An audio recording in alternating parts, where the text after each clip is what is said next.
Yo, what's going on, Sixer Nation? DFJ Hoops here, back again with another show, another live stream. And salute to my guy BJ in the building. What's good, bro? Says salute.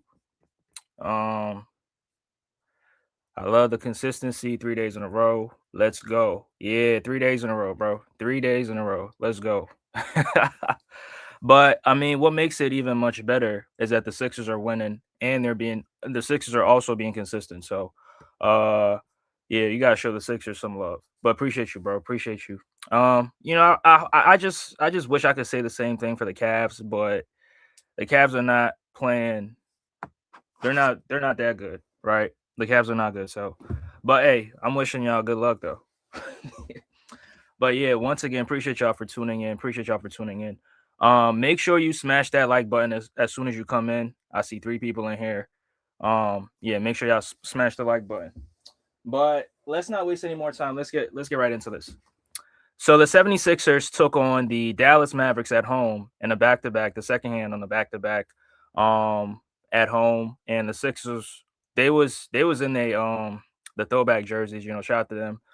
It's always good to get a victory in these uniforms. So salute to the Sixers for taking care of business at home, and also the third time they have won back-to-back games. So salute to the Sixers. They took on the Knicks the night before, and then took on the Dallas Mavericks last night. It was the first showdown, first matchup between Cooper Flagg, the first overall pick in the 2025 draft, and the third overall pick, which is VJ Edgecombe. Right, that was the first matchup between those two. Two players in the same draft class. Two players that I believe are going to make the all rookie team, and two players that I think are going to be very, very great play. I mean, maybe not great. I would say, good players in the very near future, right? Now, it was a good game. Now, the Sixers ended up winning this one, so salute to the Sixers once again. VJ Edgecombe again played very, very well. I think it's fourth straight game of 20 plus points, if I'm not mistaken. Um, you know, athleticism, good plays, good reads, good defense out there.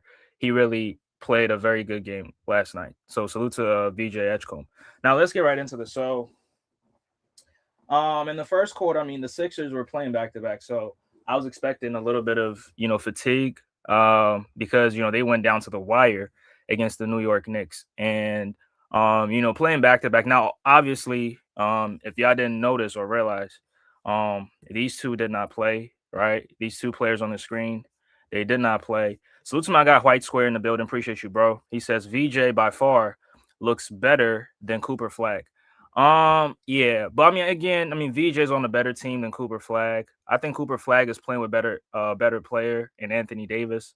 But overall, I think the Sixers are a better overall team you know, than the Dallas Mavericks. But I mean, Cooper Flagg, he looked good. I mean, he had a couple takes to the basket. I was very impressed. He made some smart plays as well. But I mean, yeah, VJ definitely won that one for sure. I mean, making threes, making plays, defense. Like he was all over the place last night. So you definitely got to give it to VJ. So yeah, salute to you, bro. Appreciate you. But these two guys did not play. Now Joel Embiid, I don't know what he's dealing with. He's dealing with the illness, so he didn't play. Now Paul George, we get it. He did play against the Knicks, but they sat him on the second night on the back to back. So, but at some point, these two guys gotta get it together. They got to, right? They got to get it together. We're heading into the new year. We're almost 3 months into the season. We're almost halfway through the season. So if they want to get serious, if they want to, get some consistency within the lineup and with these guys playing, they gotta get back on the court, right? And play consistently. So that's all I gotta say. But let me start with the first quarter. So the first quarter, there was a sequence, right? There was a sequence, and that sequence was started by Dominic Barlow. Dominic Barlow played a very, very good game last night. I was so impressed with how he played, being at the right place at the right time, cutting at the right time. Those wide open threes. I mean, I think he was like what 1 for 4, 1 for 5. Like he was doing everything so good, but the 3 pointers was my only concern, and the 3 pointers have been my concern for the whole season because he does everything right, but the 3 pointers is where he kind of seems a little off. And most of the threes are wide open, not really contested. Sometimes they do contest, and he does a good job attacking those closeouts. But the 3 pointers is my only concern. But everything else, like he does everything else so well. He had the assignment on Cooper Flagg. Cooper Flagg got the best of him sometimes, and other times he did play some good defense on Cooper Flagg too, right? So you gotta give it to him. But he had a sequence, to start off the game. He had a huge block on Anthony Davis, and that play right there. A lot of players would have given up on that play. They would have been like, you know what, just give Anthony Davis those 2 points because he's already at the basket. But he did not give up on the play, and he proceeded to go for the block, and that block helped the Sixers get some two quick points. Now it wasn't 2 points; it was 3 points. Maxey hit the transition three, right? So that's what helps. That's what got the Sixers on the board. And then the next the next sequence was he got a steal and then he ran the floor and he was able to get a dunk, right? And those two plays were all orchestrated by Dominic Barlow. Now, speaking of Maxey, Maxey had a phenomenal game last night, right? Now, when I looked at their starting five, the Dallas Mavericks starting five, I just knew there was nobody on the floor that could stop Maxey, right? So I knew Maxey was gonna get off. Now Maxey jacked up a lot of shots, 31 shots, but I mean the Sixers had 30 plus more shots than the Dallas Mavericks because the Sixers were playing so fast and they were getting offensive rebounds as well. So when you're playing fast, you're able to get into early offense and you're also getting second chance opportunities. The shots are gonna look the shots are gonna be a lot, right? There's gonna be a lot of shots. So that's what Maxey was doing. But Maxey was going off in the first quarter. Him and VJ Edgecombe were really going off. Um, but even though that the Sixers, they had these two good plays, they were missing shots as well, right? They proceeded to go 3 for 12 from the on the floor, and that's when Dallas started to, capitalize. Dallas was making shots. Najee Marshall, he was making most of his shots when he was attacking those closeouts. Sometimes he could be out of sorts, like out of control sometimes, but he's able to convert when he's looking like that, right? And that's very, very scary because you would think that he's gonna miss the shot, but next thing you know, he puts it up and in. But Najee Marshall played a very good game. Him, Cooper Flagg, Anthony Davis. I mean, Anthony Davis is so skilled, so he's definitely he's definitely gonna get his points, right? He's definitely going to get his points. Now, I think Andre Drummond did a good job on Anthony Davis, but I mean, AD is just so skilled. So sometimes, he's so crafty. He can find his way to the free throw line, and sometimes on those ISO possessions in the mid range, he's able to knock those down. So I think Anthony Davis finished with 24 points and 14 rebounds.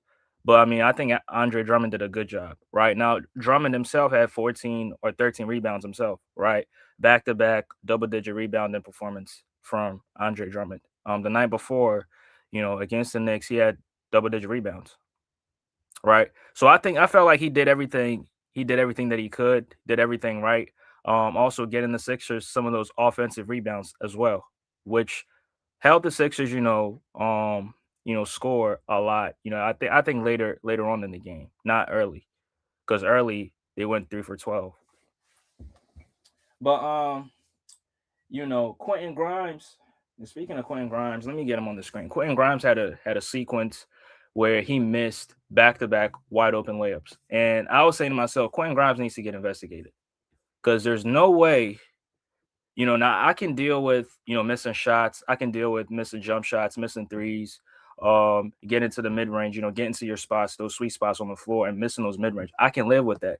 But missing back to back layups, wide open layups in a row, that is definitely sus. Right. That's definitely sus. And I remember Big Tone being on my platform, shout out to Big Tone. He was on my platform and he was saying that Eric Spoelstra needs to be investigated for some of his rotations with the Miami Heat. I'm saying the same thing for Quentin Grimes. I think he should be investigated because there's no way a player can miss back-to-back wide open layups. There is just no way, right? Now the shooting slump, yeah, but there's just no way. But he had those sequence, right? Missing those two back-to-back layups. I think he finished with about 5 or 7 points. I think he did everything else very, very, very, very well. He had some, he made some plays, played some good defense, got a couple steals, but on the scoring side, it was just not impressive, right? It's just not impressive. And you would think, going up against the hometown team, he would get up for games like that, and it's his former team too. Because the last matchup, which was last season, he went into that game and he finished with about 27 or 28 points. That was with Maxey not playing, George not playing, and Embiid not playing. Right. So yeah, he definitely got to get investigated. But I mean the Sixers called time. I think the Dallas Mavericks had a 7 point lead at that point. They called time. Quentin Grimes checks out. Jared McCain comes in, and Jared McCain begins to be aggressive. Right, just picking up from where he left off against the Knicks. Now Jared McCain also finished with double digit points, just as he did against the Knicks. And Jared McCain was attacking, is it Ryan Nemhard, Andrew Nemhard's brother? He was just attacking him. And Ryan Nemhard, I don't know how tall he is, but he looked very, very little out there on the court. Now, I think if I look at him, they might say he's about 6'1" or 6'2", but nah, Maxey was taller than him. Jared McCain was taller than him. Almost everybody out there was taller than him. Okay, he's listed at 5'11". Okay, cool. That makes sense. That makes sense. But I mean, when he's out there, I mean, he gives effort. But I mean, when you're too little, when you're too small, it's just so much that you can do, right? So I think a player of his caliber, he has to, be a pest defensively, right? What Chris Paul used to do back in his day, what Patrick Beverly used to do in his day, right? You have to be a pest defensively, and you have to knock down your open threes, right? If he's able to do that consistently, I think he can definitely play about 7, 8, maybe 9 years in the NBA. But if you're inconsistent with that, I mean, you might be in and out the league. You might be, looking for jobs in the G League, trying to make your way back into the league, and it's definitely going to be difficult for you. But he has some good plays himself. Shout out to Ryan Nemhard. But nothing impressive because I mean, if you got players like that going up against Maxey, it's just no chance for them, right? And then sometimes Dallas had they had Najee Marshall on Tyrese Maxey, and Maxey was just taking advantage of it, right? But Jerry McCain came in, taking advantage of those mismatches. And he was playing some unselfish basketball as well. He had a couple possessions where he could have been selfish and went up for the finish, but he found VJ Edgecombe for the easy 2 points, right? Other plays, he found Maxey for those easy 2 points, or making plays to other guys to get those points. So shout out to Jared McCain. Even though his name is in trade rumors and shit like that, I think he's still playing good, and he's not really paying attention to that. He's just focusing on things that he can control, and what he can control is playing good basketball, and that's what he did when he stepped on the floor last night. So, shout out to Jared McCain, but as soon as Jeremy King checks in, being aggressive, VJ Edgecombe goes. He has a sequence, right? He had a sequence where he scored 9 straight points, right? Back to back middies. The first one was heavily contested, but he was able to still knock it down. And then the second one, he gets fouled on that by Max Christie. And Max Christie's a very, very good. He's a very, very good defender, right? Max Christie. And then the next play, I think it was a dribble handoff. He works off the screen and gets to a spot, and he just elevates for the three. And Max Christie unfortunately fouls him on that play, and then he was able to make the three. Right, he was able to make the three, and then he got to the free throw line for one more, and that was that 9 straight points that I'm talking about. So Maxey was aggressive. I think Maxey also hit like 3 threes, but VJ Edgecombe was aggressive as well. And those two, Maxey and VJ Edgecombe, they finished with, I think, double digits in the first quarter, right? Maxey finished with 14. Maxey finished with 11 points, and then VJ Edgecombe finished with 14 points, right? VJ went 5 for 7 from the field. Maxey went 4 for 9 from the field, right?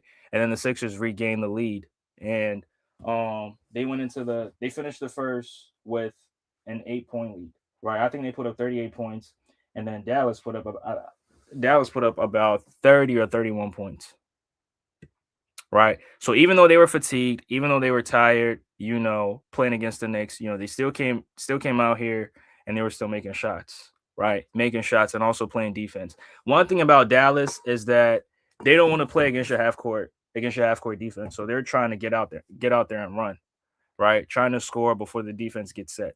And the Sixers, sometimes they did a good job getting back and limiting them in the half court. But other times it's just Dallas was just they were playing fast and they were able to get those easy 2 points. Najee Marshall got a lot of those buckets, right? Najee Marshall, Cooper Flagg. Right? I haven't even talked about Cooper Flagg, but Cooper Flagg was also getting some of those easy opportunities, right? And Cooper Flagg is very, very he reminds me a little bit of Jason Tatum with the handles. I mean, they're both 6'8", 6'9", right? And he has a good handle, right? And there's a reason why he went number one overall.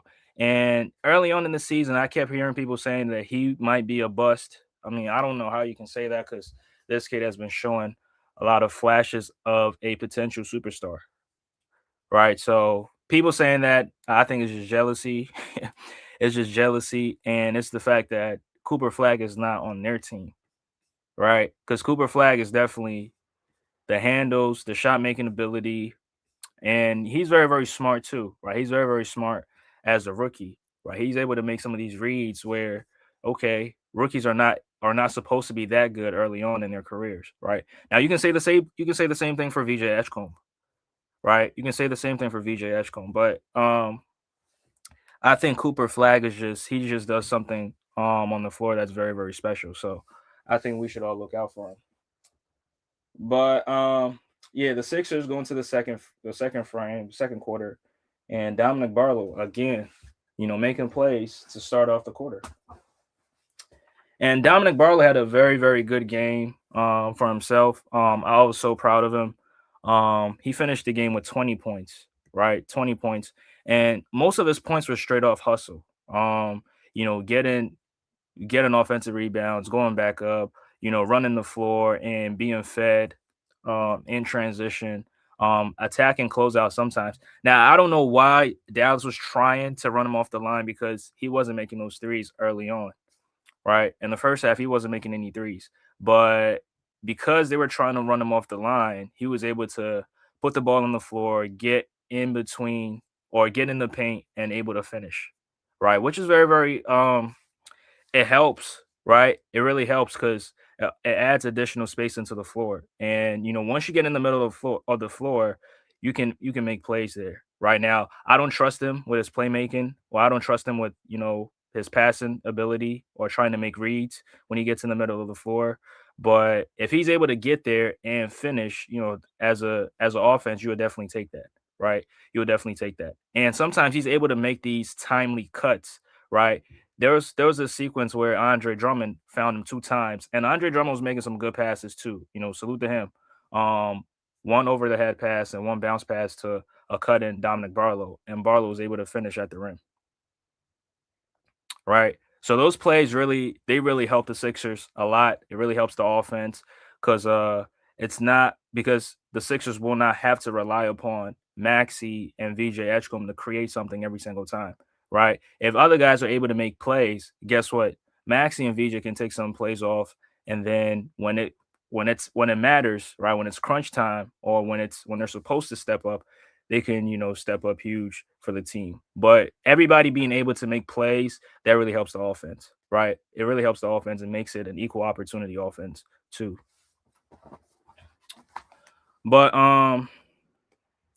yeah, Barlow with those early plays early on, it starts to become a back and forth game where Dallas, they eventually take the lead at the 5:30 mark. It was a Cooper Flag coast to coast, which he got it off the rebound. Nobody stopped the ball, and he was able to run the floor and get to the basket and finish, right? And then also you had Anthony Davis going at Andre Drummond. And Anthony Davis was playing smart. Like Anthony Davis is not gonna play very, very physical with anybody, but he's gonna be smart. And there are times where he's gonna get physical and other times where he's gonna beat you with finesse or beat you with his skill. Right. He can put the ball on the floor, he can, go between the legs. Sometimes, he can sidestep and hit that midi. Like he has that in his bag. Right. And then sometimes he'll just, bulldoze his way to the basket, but he's not going to get physical every single time. So he was giving Drummond some fits in the second frame. Najee Marshall was also, doing what he does.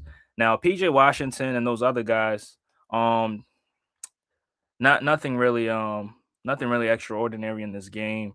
I think PJ he did finish with double digits, but I felt like he could have did more to help the other guys get this victory. But for whatever reason, it just didn't happen. And yeah, Anthony Davis was going off in the second quarter. He went 5 for 5 from the field, and finished with 10 points. Right, he finished with 10 points. But I mean, the Sixers they kept being aggressive. Maxey kept being aggressive. Maxey himself went 5 for 9 and scoring 11 points, while Dominic Barlow, like I said, making those plays, making those cuts, attacking closeouts. He finished the quarter with 13 points, right? 13 points. Yeah, 13 points. That's a lot of points for Dominic Barlow. But I was so happy that he was playing well on the offensive side of the floor, and it got to a point where he felt so comfortable that when he found mismatches, like Maxey was giving him the ball, letting them go to work. There was this play where Ryan Nemhard found himself on Dominic Barlow, right? A 6'8" dude going up against a 5'11" dude. And Dominic Barlow just, he was able to establish post position. He called for it, and the Dallas Mavericks did not send any help. And Dominic Barlow was able to, finish over, the mismatch. So plays like that, those are smart plays. For Dominic Barlow recognizing the mismatch, and then Maxey also recognizing that he had a mismatch on him and not settling for a wide open. I mean, not settling for a long range three and just going for the high percentage two. Right. Smash the like button as y'all come in. Smash the like button. So those plays, they really help us. Those are plays that can help any team, right? So, Quentin Grimes, continue to struggle 0 for 2, within the quarter. Now, one thing that I liked was Dominic Barlow played 12 minutes in that second quarter. He played the whole entire quarter, right? But the night before, he only played about 47 or 48 minutes. So that's something that Nick Nurse recognized, and he gave him more playing time in the second quarter. So that was huge for us, right? That was huge for us. But the Sixers ended up winning the quarter. It was still back and forth because, like I said, Anthony Davis and Cooper Flagg and Najee Marshall, they were keeping the Dallas Mavericks in the game, right? They were keeping them in the game and not making the Sixers run away with it, right? But the Sixers they put up a lot. They put up a ton of points in the first half. They ended up the first half with 68 points and Dallas with 62, right? So the Sixers headed into the half with a lead, right? And I felt like every game, I mean these past two games they went into the half with the lead. So that's definitely good. Very very good for the Sixers. But they head into the third and that's where everything started to go downhill for the Sixers, right? And to start off that quarter, I think Dallas went into the half. They made some adjustments, made some changes, um, and they started doing things very very well in the third to start off the third. And the Sixers had I think 3 or 4 empty possessions in a row, right? And that's what helped or aided the Dallas Mavericks to go on a 10-0 run to take a 4 point lead in the third, right? I think they were up by at that point. I think it was about 72-68, right, when they took the lead.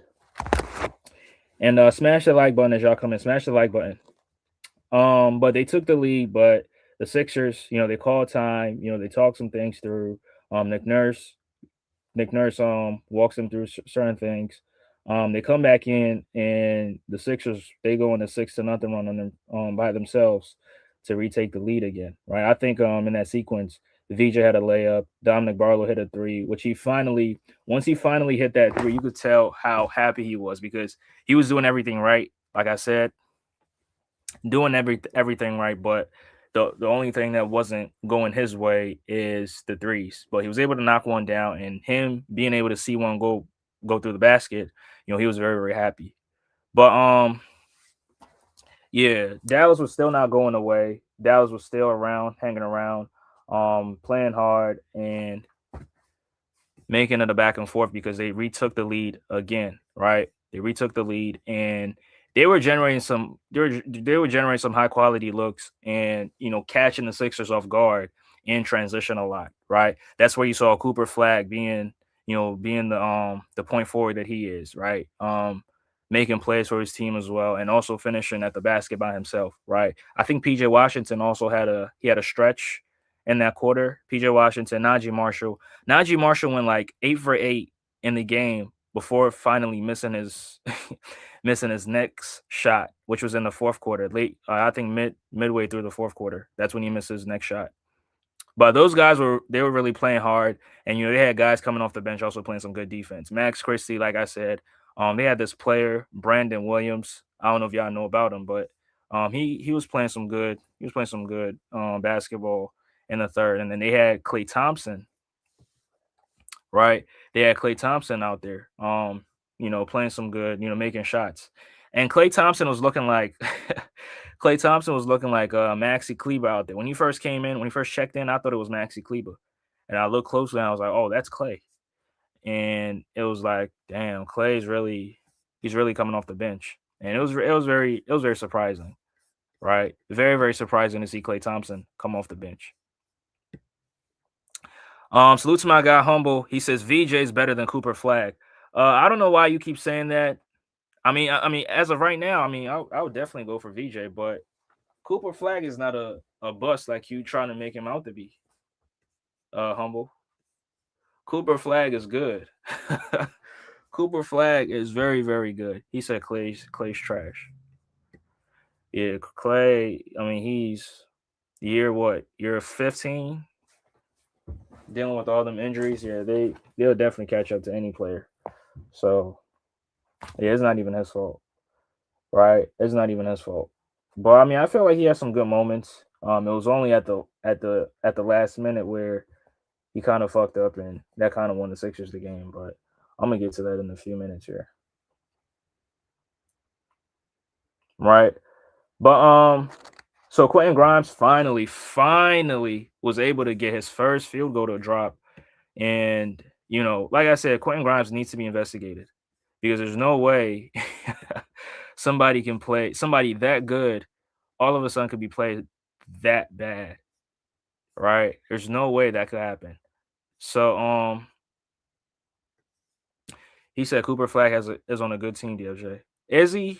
I mean, the Dallas Mavericks were. I mean, they're not even in the playing though.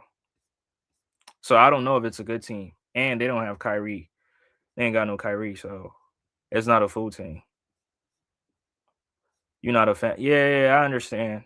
I understand, but he's still good. He's still nice, right? He's still nice. So I think you should just give him his props. That's all I'm saying. Give him his flowers. But yeah, Quentin Grimes finally got his first field goal, and he proceeded to score like 6 straight points for the Sixers. All right, 6 straight. But Dallas Mavericks, they still kept the intensity. They're still making shots, still getting in transition, getting those easy points. And the Sixers ended up losing that quarter. But like I keep saying to y'all, I don't think the Sixers losing a third is that big of a deal because I mean basketball is a game of runs, right? Basketball is a game of runs, and you might win a few quarters, you might not win certain quarters, right? Now, me personally, I would rather lose a third and win the first three. I mean, win the other three, right?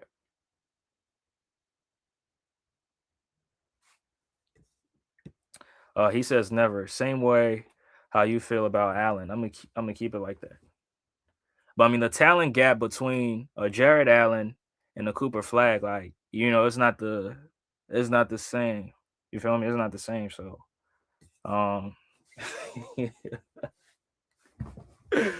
oh man, but I mean that's cool. I mean, I don't even get on Jared Allen as much anymore. I mean, I get on Evan Mobley because I believe Evan Mobley is the reason why the Cavs are not playing well,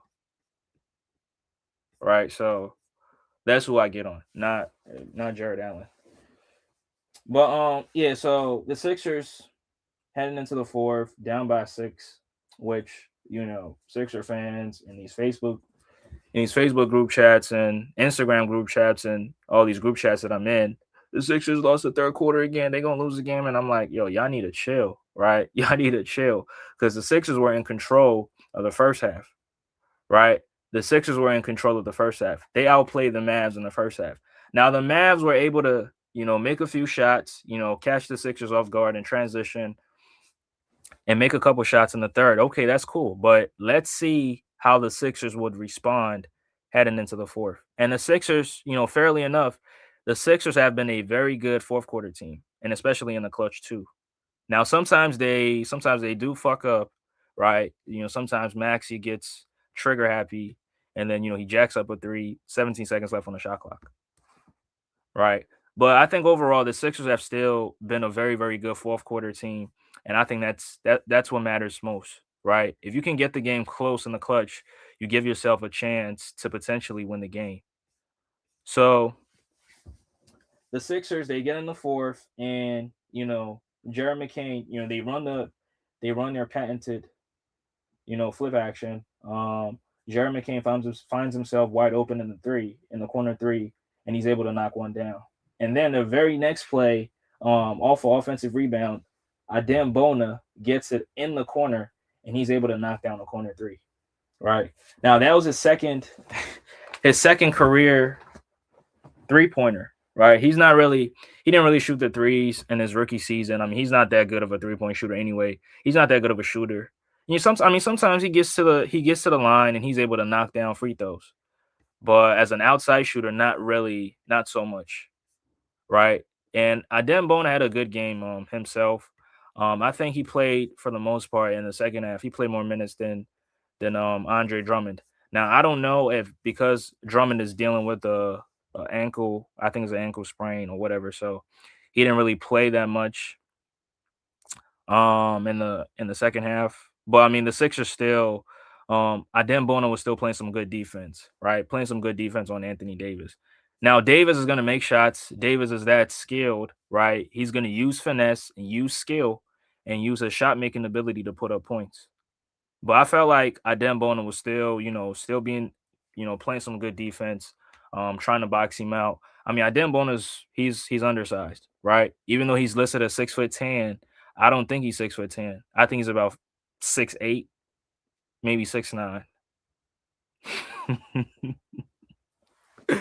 Right? But Adem Bona, still plays some good defense.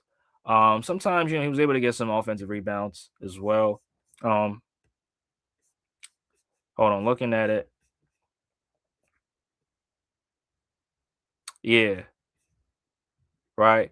And he got a couple blocks too, right? He was getting some weak side blocks, which is something that he does. He picks up those blocks a lot too. So, but the Sixers headed into the fourth, down by 6, but they make those threes. And what helped the Sixers too was that, they made the adjustment. They figured out that Dallas was catching them off guard in transition. So guess what? They made the adjustment and they all started to get back defensively. Right? They all started to get back defensively, and it limited the Dallas Mavericks from scoring. And they did score at the free throw line, right? They did. I think Anthony Davis got to the line. PJ Washington also got to the line, but they went 0 for 4 to start off the fourth. And the Sixers, on the other hand, the Sixers were making shots, right? Making those threes. Maxey found his way to the basket a couple times, made a couple floaters. Using that burst of speed, blowing past. And I don't know why they had Najee Marshall on Maxey. Sometimes they had Najee Marshall on him. And Najee Marshall, he's slow, can't really keep up with him. And Maxey was just, blowing past him and finishing at the basket, right? Just getting to the basket before Anthony Davis even rotates over to get the block, right? So that really helped the Sixers. And then the Sixers, they end up outscoring the Dallas Mavericks 24-9 halfway through the fourth. Right? 24-9. And the Dallas Mavericks didn't really have a good fourth quarter. I think they only put up 17 or 18 points.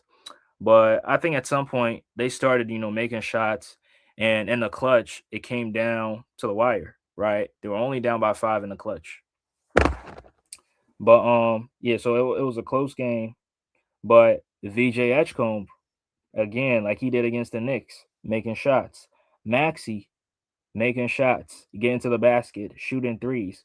And then also you had Jared McCain, who also helped the Sixers a lot down that stretch. And Jared McCain was also playing some good defense too. And he was grabbing rebounds, right? Limiting the Dallas Mavericks to only one possession. So those rebounds, and his ability to stay in front of players. I mean, he was guarding Ryan Nemhard, which I mean he's a little player. He can use his size and use his strength to kind of like play some good defense on those possessions, which really helped the Sixers. Um, it really helped the Sixers, but the Sixers went up by I think 7 with a few seconds left, and Dallas they called timeout. Dallas called time, and they came back trying to make this a close game, make it a two possession game. And they ran this action. Klay Thompson had a wide open three, and he proceeds to shoot an air ball. Right, Klay Thompson proceeds to shoot an air ball, and that was the game. Right, that was the game. The Sixers didn't even need to hit a dagger shot or anything. Um, once he airballed that shot, they kind of threw in the towel. The Sixers dribbled it out, and the Sixers were able to finish with the victory. Right, the Sixers were able to finish with the victory, and that's all she wrote. Now, throughout this game, even though the Sixers, they were making shots, there were a few times where, a couple air balls, right? Quentin Grimes was a culprit of that. VJ Edgecombe shot a couple air balls. Maxey shot a couple air balls too. When he's trying to shoot those long range threes, sometimes they end up being air balls, right? They don't even draw rim, right? But I mean, Maxey still had a great game. I mean, he took 31 shots. But again, like I said, the Sixers shot 30 or more shots than the Dallas Mavericks. So if you're getting those extra possessions, I mean, guess what? Maxey's gonna take the bulk of them. Right. So um let me see. So the Sixers took yeah, the Sixers took 102 shots, and Dallas took 83 shots. So that's almost like what, 20 more shots? That's a lot. That's a lot of shots, right?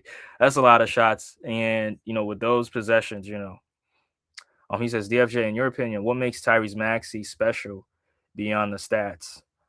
I think the fact that he shows up every single time, the fact that he works hard every single time, and he's kind of taking a leadership role this season because the Sixers have a very very young team, even though they got veteran players like the Paul George, Embiid, Kyle Lowry. But when he's out there on the floor, like he's this floor general, and everybody's kind of like following him. Like Jerry McCain, VJ Edgecombe, Dominic Barlow, all those guys are following him too. So the fact that he shows up and works hard and he's kind of being this leader in the locker room, I think that's what makes him special. The stats, do play a factor in it too. I mean the production, like I said, I really care about production. So, um, but without production, I mean Maxey's still doing this thing. So salute the Max. Smash the like button as y'all come in. Smash the like button. I see about 10 people in here. Smash the like button, y'all. Also, do the Sixers need another star or a better role players around the core? That's a good question. I mean, I would say they need better role players, in my opinion. I mean, I don't think you need another star. I think you need more role players, like high quality role players. Like if you have role players of Dominic Barlow's caliber, I mean that can really help you. It could really help you go a long way, right? Role players that are very, very consistent and they show up, they don't do too much, and they understand their roles, right? They understand their roles and not try to do too much when they're out there. Like that could really help the Sixers.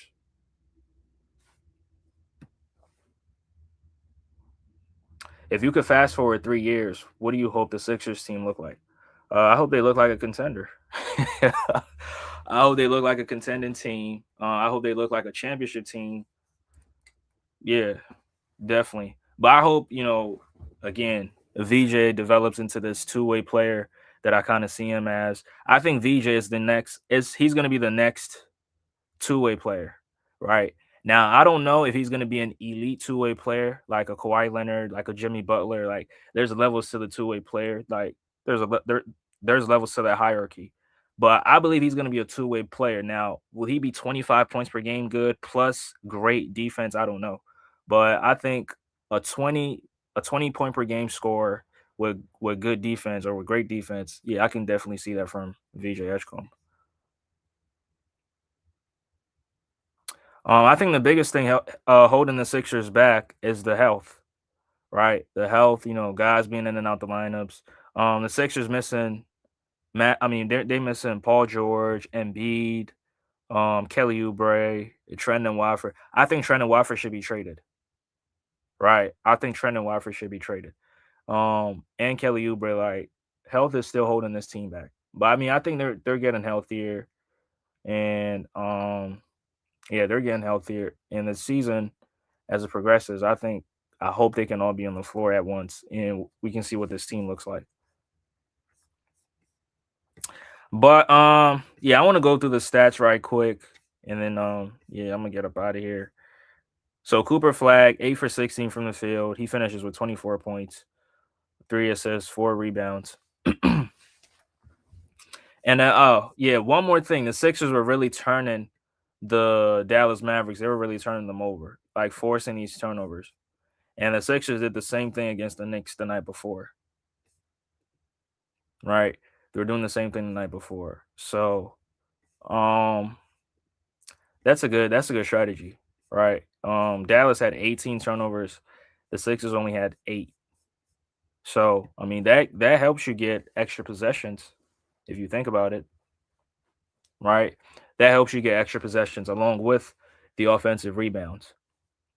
Now, I was surprised that Dallas wasn't a good like Dallas is not a good rebounding team. I mean, you would think, I mean, having those tall and long and athletic guys, you would think they would be a good rebounding team, right? You got Cooper Flagg who's 6'8", Najee Marshall who's 6'9", Anthony Davis is 6'10", PJ Washington is 6'7", right? You got guys coming off the bench. I mean, Klay Thompson 6'7", Daniel Gafford is 6'9", right?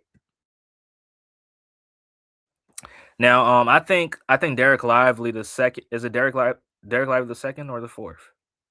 One of them. Derek Lively, he's been ruled out for the remainder of the season. It's sad to see, but wishing him a speedy recovery.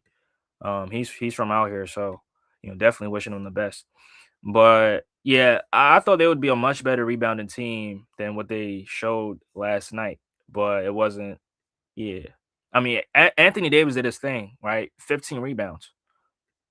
That's that's a great rebounding performance from him. I mean, PJ Washington gave you 8. Cooper Flagg only grabbed 4. All right, Cooper Flagg only grabbed 4. Najee Marshall grabbed 9. Ryan Nemhard didn't grab I mean, he's 5'11", so um, and then guys off the bench: Brandon Williams 2, Klay Thompson 1, Gafford 4. Yeah, I felt like they should have got on the glass more. Right, they should have got on the glass more.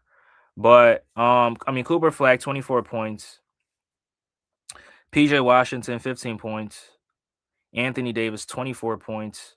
Anthony Davis was 11 for 20 from the field. All right, those jab steps really they really work in his favor. Najee Marshall 22 points. Like I said, he started to miss in the fourth, but the first to the third, like he was flawless from the field. Ryan Nemhard 7 points. Yeah, 1 for 2 from the 3, 5 assists. Right. Now 5 assists, that's elite. That's good for somebody who's 5'11". That's good. So, salute to him. But Brandon Williams came off the bench, giving them 10 points. Klay Thompson gave them 10 points. Yeah, that's not enough. But I mean, Cooper Flagg, Najee Marshall, Anthony Davis, they both, I mean, all three of them finished with 20 points or more. So, kind of similar to the Knicks game. I mean, they had what, three? They had four guys in 20, finished with 20 points or more. So, 7 points with 5 assists. That's nice. Yeah, he 5'11", bro. He 5'11". Smallest guy on the floor. But let me go to the Sixers side of things and let's talk about it.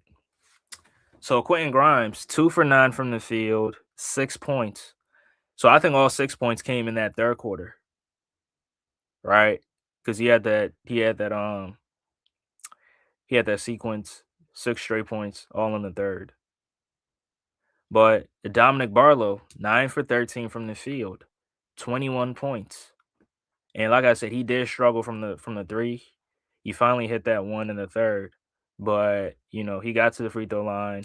Didn't really grab a lot of rebounds, but I felt like he should have got more rebounds than four. But salute to him though.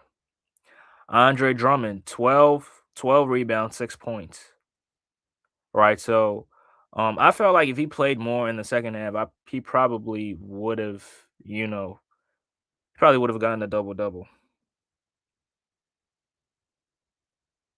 Right. He probably would have gotten a double double, but it's all good though.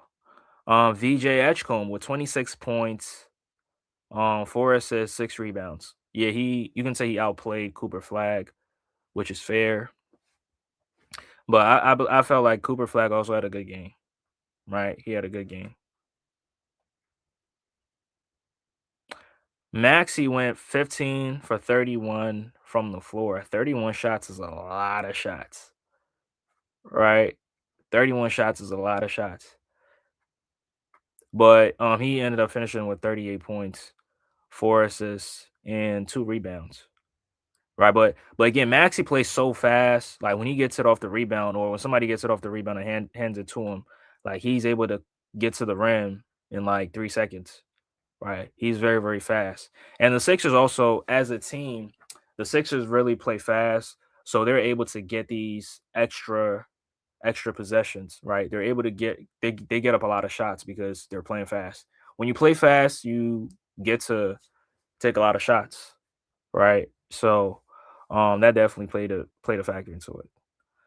Jared McCain came off the bench, giving us 12 points, 5 rebounds, 5 assists. Right, yeah, his rebounding effort really came alive in that fourth quarter. Right, in the fourth, like he was really getting on the glass, and he was also being unselfish. Right, there were easy opportunities where he could have went up for the layup, but he just handed it off to VJ Edgecombe. He just handed it up to Maxey, and those guys were scoring. So definitely, I give him credit for not being selfish and making those easy passes for easier points. Adem Bona, 10 points. I think that's probably his first ever double-digit scoring performance.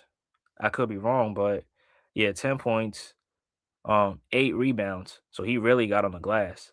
He typically don't get on the glass as much, but yeah, 8 rebounds. That's good from him.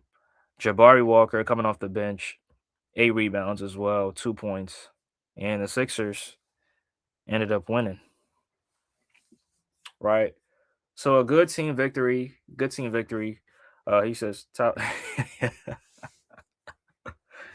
Yeah, 5'11". Yeah, he too little. I mean, but Andrew Nemhard be looking little as well, but he's listed at 6'5". I don't know. I don't know how, but let me see. Okay, he's listed at 6'4". Well, I mean, he be looking little, probably 6'1". He ain't no 6'4", bro. He ain't no 6'4". Yeah, they all be looking little as shit on the floor, but it is what it is. But yeah, like I said, it's a great, nah, not great. But good team performance, taking care of business. Back to back efforts. Salute to Maxey. Back to back 30-point games, 30-point nights. 30 against the Knicks, 38 against the Dallas Mavs. Right. So good performance. Good performance from Dominic Barlow too. Right. Straight hustle and picking his spots um when necessary. Right. Now Maxey in these two games has been shooting the 3-pointer very, very well.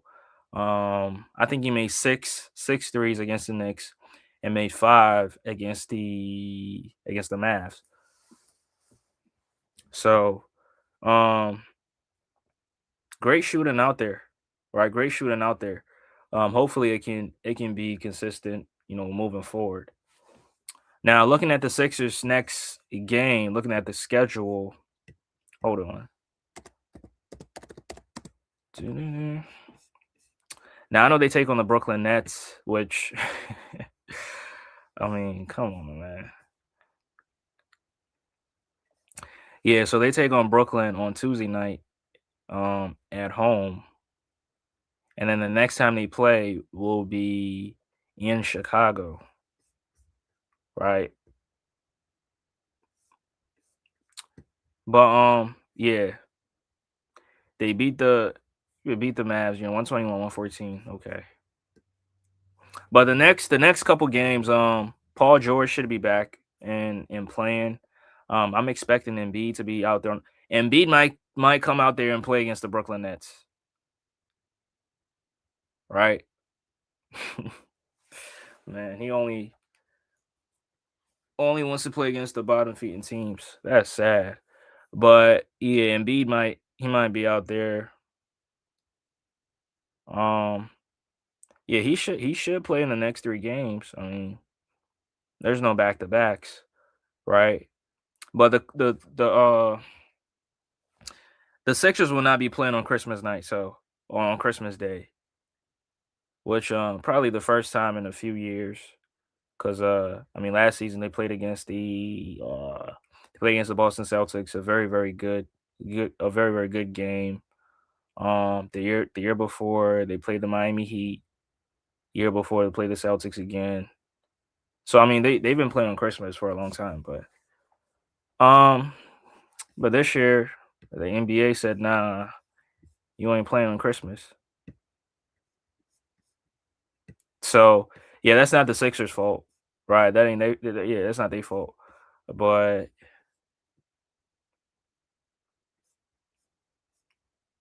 yeah, but great performance now. Hopefully the next game, hopefully Quentin Grimes can finally play well. I mean, it's against Brooklyn, right? It's against Brooklyn. Not too very a terrible team this season, not a very good team. So hopefully he can play very, very well against them moving forward.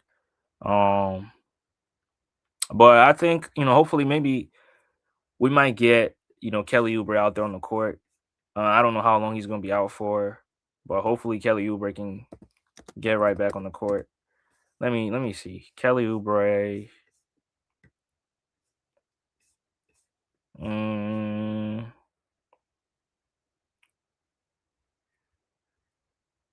so he should miss at least 2 weeks. So yeah, he'll probably be out there next week, sometime next week, right? I mean this week because the week just started. So hopefully we can finally get Kelly Oubre out there. Trendon Watford, I don't know. To be honest, I don't really care for him. I think he should be traded. But Kelly, we definitely need Kelly out there too. Right? We definitely need Kelly Oubre out there. And yeah, I think that's everything. Right? That's everything. I covered everything that I wanted to cover. Talked about everything that I wanted to talk about. Mm. But yeah, I appreciate y'all for tuning in. 3 days in a row, like my guy BJ said, I am being I'm being consistent. So yeah, hopefully I can do more of these, or hopefully I can do more live streams and shit like that. Yeah, that's him right down there, bro. Salute to you, bro. Appreciate you. Appreciate the love and support.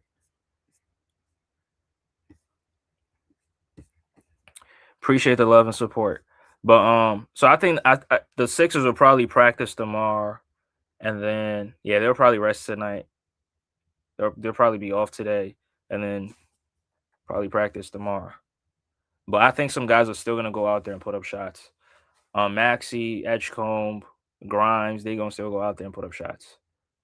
So, you know, but yeah, great team victory from the Sixers. Now, oh yeah, I just remembered Caleb Martin didn't play, and I mean Caleb has been dealing with injuries, since last season, right? He's been dealing with injuries since last season. Heading into this season, he's still dealing with injuries, right? He's still dealing with injuries, and yeah, he missed the last 4 games prior. Yeah, he missed the last 4 games. Yeah, that's sad, man. You don't want to see players go down with injuries like that. So, um, but hey, wishing them the best, right? That's the only thing I can say. Wishing them the best. But I appreciate y'all for tuning in. Smash the like button, hit the like button if you didn't hit the like button. Subscribe to the channel if you're not sub to the channel. And then yeah, I'm gonna catch you guys on the next one. Peace.